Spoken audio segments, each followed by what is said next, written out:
ನಮಸ್ಕಾರ ವೀಕ್ಷಕರೇ, kidney care bye doctor Ravi care YouTube ಚಾನಲ್ಗೆ ನಮಗೆ ಮತ್ತೆ ಸ್ವಾಗತ. ನಾವು ಗಣೇಶನ ಪೂಜೆ ಮಾಡ್ತೇವೆ. ಗಣೇಶ ನಮ್ಮೆಲ್ಲರ ಒಂದು ಅಚ್ಚುಮೆಚ್ಚಿನ ದೇವರು. ಗಣೇಶನ ನೋಡಿದ ಕೂಡಲೇ ಏನು ಅನಿಸುತ್ತೆ ಅಂತಂದರೆ, ಮುಖ ಮಾತ್ರ ಆನೆಯ ಮುಖ ಇದೆ, ಆದರೆ ದೇಹ ಮನುಷ್ಯನ ಮುಖ ಇದೆ. ದೇಹ ಮನುಷ್ಯನದ್ದಾಗಿದೆ. ಇದನ್ನು ನೋಡಿದರೆ ನಮಗೇನು ಅನಿಸುತ್ತೆ ಅಂತಂದರೆ, ಇವತ್ತಿನ ನಾವು ಒಂದು ಆಧುನಿಕ ಚಿಕಿತ್ಸೆಯಲ್ಲಿ ನಮ್ಮ ಒಂದು ಮನುಷ್ಯನ ದೇಹಕ್ಕೆ ಯಾವ ಆರ್ಗನ್ಸ್ನ ನಾವು ಹಾಕ್ಕೋಬೋದು, ಈ ರೀತಿ ನಮ್ಮ ಒಂದು ಚಿಕಿತ್ಸೆಯ ಒಂದು ರೀತಿ ನೀತಿಗಳು ಹೇಗಿದೆ ಅನ್ನೋದನ್ನು ತಿಳ್ಕೊಳ್ಳೋಣ. ಸೊ ಹೀಗೆ ನಮ್ಮ ಮಾನವ ದೇಹದ ಯಾವ್ದಾದ್ರು ಅಂಗಗಳಿಗೆ ಏನಾದ್ರು ತೊಂದರೆ ಆಯಿತು ಅಂದರೆ, ಅದಕ್ಕೆ ಒಂದು ಡ್ಯಾಮೇಜ್ ಆಯಿತು ಅಂದರೆ, ನಾವು ಯಾವ್ದಾದ್ರು ಬೇರೆ ಆರ್ಗನ್ನ ನಾವು ರಿಪ್ಲೇಸ್ ಮಾಡ್ಬೋದಾ ಅನ್ನೋದ್ರ ಬಗ್ಗೆ ತಿಳ್ಕೊಳ್ಳೋಣ. ಈ ಅಂಗಗಳ ಒಂದು ಜೋಡಣೆ ಏನಿದೆ ಅದಕ್ಕೆ ನಾವು ಟ್ರಾನ್ಸ್ಪ್ಲಾಂಟೇಷನ್ ಅಂತ ಕರಿತೀವಿ.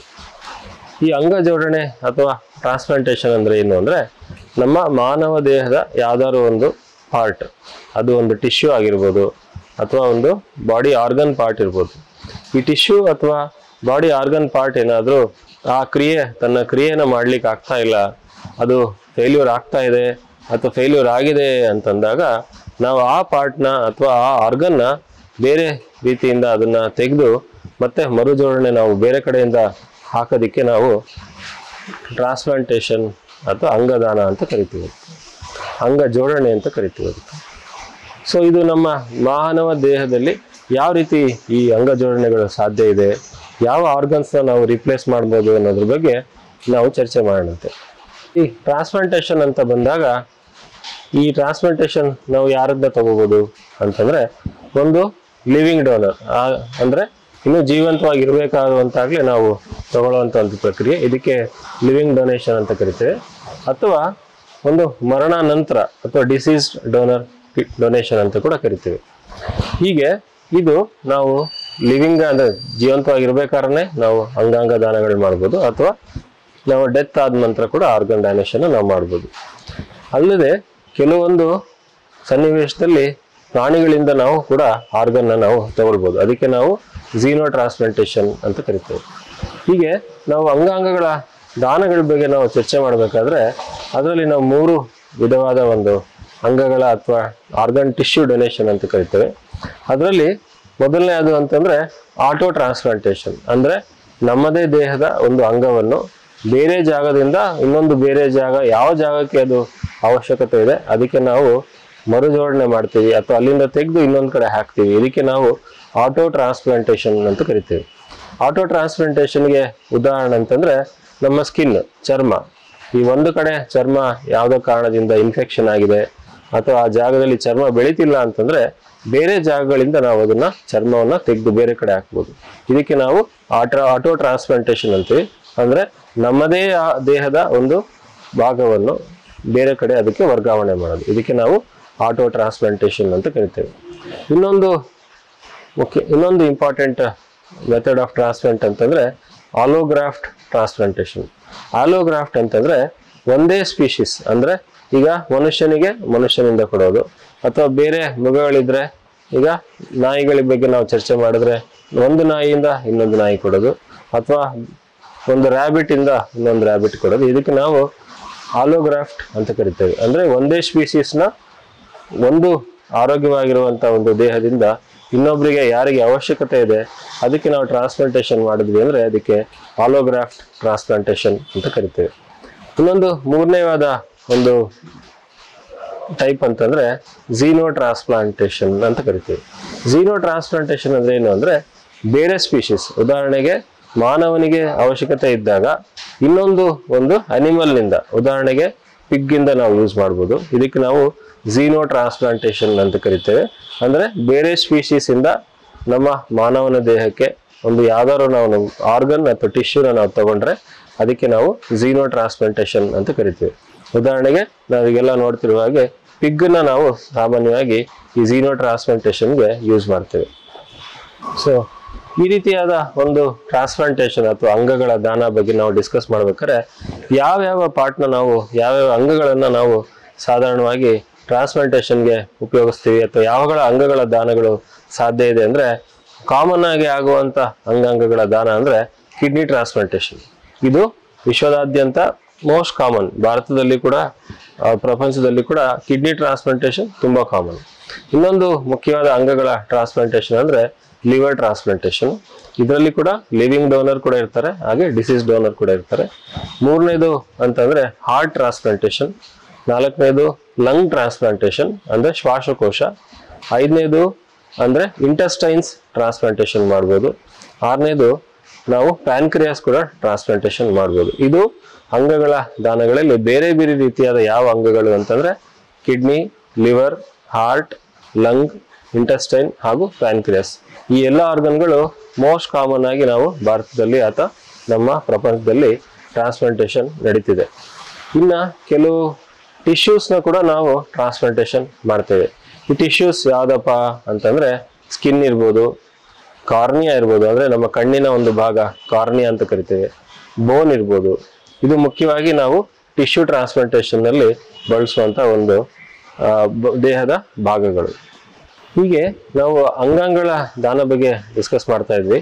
ಈ ನಮ್ಮ ಭಾರತ ದೇಶದಲ್ಲಿ ಯಾವ ತರ ಈ ಅಂಗಾಂಗಗಳ ದಾನ ಆಗುತ್ತೆ ಅಂತಂದ್ರೆ ಇದಕ್ಕೆ ಗೌರ್ಮೆಂಟ್ ಆಫ್ ಇಂಡಿಯಾ ಅವರು ಒಂದು ಆರ್ಗನೈಸೇಷನ್ ರೆಡಿ ಮಾಡಿದ್ದಾರೆ. ಅದಕ್ಕೆ national organ tissue transplantation organisation ಅಂತ, ಅದಕ್ಕೆ ನೋಟೋ ಅಂತ ಕರಿತೀವಿ. ಹಾಗೆ ನಮ್ಮ ಕರ್ನಾಟಕ ರಾಜ್ಯದಲ್ಲಿ ಕೂಡ ನಮ್ಮ ಕರ್ನಾಟಕ ಸರ್ಕಾರವು ಜೀವ ಸಾರ್ಥಕತೆ ಅಂತ ಒಂದು ಆರ್ಗನೈಸೇಷನ್ ಮಾಡಿದೆ. ಈ ಆರ್ಗನೈಸೇಷನ್ಗಳ ಮುಖಾಂತರ ಈ ಅಂಗಾಂಗ ದಾನಗಳ ಬಗ್ಗೆ ಒಂದು ಸಮನ್ವಯವನ್ನು, ಕೋಆರ್ಡಿನೇಷನ್ನು, ಹಾಗೆ ಅವರು ಬೇರೆ ಬೇರೆ ಟೈಮ್ನಲ್ಲಿ ಅದಕ್ಕೆ ಇರುವಂತಹ ಒಂದು ಗೈಡ್ಲೈನ್ಸ್ ನ ರಿಲೀಸ್ ಮಾಡ್ತಾ ಇರ್ತಾರೆ. ಹೀಗೆ ನಮ್ಮ ಸರ್ಕಾರ ಕೂಡ ಈ ಅಂಗಾಂಗ ದಾನಗಳು ಅಥವಾ ಕಿಡ್ನಿ ಟ್ರಾನ್ಸ್ಪ್ಲಾಂಟೇಶನ್ ಅಥವಾ ಆರ್ಗನ್ ಟ್ರಾನ್ಸ್ಪ್ಲಾಂಟೇಶನ್ ಬಗ್ಗೆ ಹೆಚ್ಚನ್ನ ಒತ್ತು ಕೊಡ್ತಾ ಇದೆ. ಅದಕ್ಕೆ ಬೇಕಾಗುವಂತ ನೀತಿ ನಿಯಮಾವಳಿಗಳನ್ನ ಅದು ಕಾಲಕ್ಕೆ ಪ್ರೊಡ್ಯೂಸ್ ಮಾಡ್ತಾ ಇದೆ. ಹೀಗೆ ಭಾರತದಲ್ಲಿ ಈ ಅಂಗಾಂಗಗಳ ದಾನ ಏನಾಗ್ತಾ ಇದೆ, ಇದಕ್ಕೆ ಬೇಡಿಕೆ ತುಂಬಾ ಇದೆ. ಯಾಕಂದ್ರೆ ನಮ್ಮ ಪಾಪ್ಯುಲೇಷನ್ ಇವತ್ತು ಎಷ್ಟಿದೆ ಅಂದ್ರೆ 140 ಕೋಟಿ ಪಾಪ್ಯುಲೇಷನ್ ಇದೆ. ಈ 140 ಕೋಟಿ ಪಾಪ್ಯುಲೇಷನ್ ಅಲ್ಲಿ ಬಹಳ ಜನಕ್ಕೆ ಅಂಗಗಳ ವಿಫಲತೆ ಆಗ್ತಾ ಇರ್ತದೆ. ಲಿವರ್ ಇರ್ಬೋದು, ಕಿಡ್ನಿ ಇರ್ಬೋದು, ಹಾರ್ಟ್ ಇರ್ಬೋದು, ಲಂಗ್ಸ್ ಇರ್ಬೋದು. ಆದ್ರೆ ನಮ್ಮಲ್ಲಿ ಅಷ್ಟು ಅಂಗಾಂಗಗಳ ಒಂದು ಸಪ್ಲೈ ಇದೆಯಾ ಅಥವಾ ಅಷ್ಟು ನಮ್ಮಲ್ಲಿ ಲಭ್ಯವಿದೆಯಾ ಅನ್ನೋದನ್ನ ಕೂಡ ನಾವು ಅಂಕಿಅಂಶಗಳು ಕೂಡ ನಮ್ಮನ್ನು ನೋಡ್ಬೋದು. ಯಾಕಂದ್ರೆ ಭಾರತದಲ್ಲಿ ಈಗ ಸುಮಾರು ಒಂದು ವರ್ಷಕ್ಕೆ 8,000 ಕಿಡ್ನಿ ಟ್ರಾನ್ಸ್ಪ್ಲಾಂಟೇಶನ್ ನಡೆಯುತ್ತೆ ಒಂದು ವರ್ಷದಲ್ಲಿ. ನಮ್ಮ ಭಾರತದ ಬೇರೆ ಬೇರೆ ರಾಜ್ಯಗಳಲ್ಲಿ ಅಥವಾ ನಗರಗಳಲ್ಲಿ ಸುಮಾರು ಒಂದು ವರ್ಷಕ್ಕೆ 8,000 ಕಿಡ್ನಿ ಟ್ರಾನ್ಸ್ಪ್ಲಾಂಟೇಶನ್ ನಡೀತಾ ಇದೆ.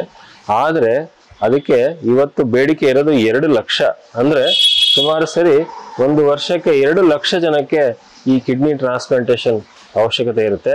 ಆದ್ರೆ ಅಂಗಾಂಗಗಳ ದಾನದ ಒಂದು ಕೊರತೆಯಿಂದಾಗಿ ಅದಕ್ಕೆ ಈಸಿಯಾಗಿ ಈ ಆರ್ಗನ್ಸ್ ಸಿಗೋದಿಲ್ಲ. ಹಾಗಾಗಿ ಕಿಡ್ನಿ ಟ್ರಾನ್ಸ್ಪ್ಲಾಂಟೇಶನ್ ಆಗೋದು ಕೇವಲ 8,000 ಜನಕ್ಕೆ ಮಾತ್ರ.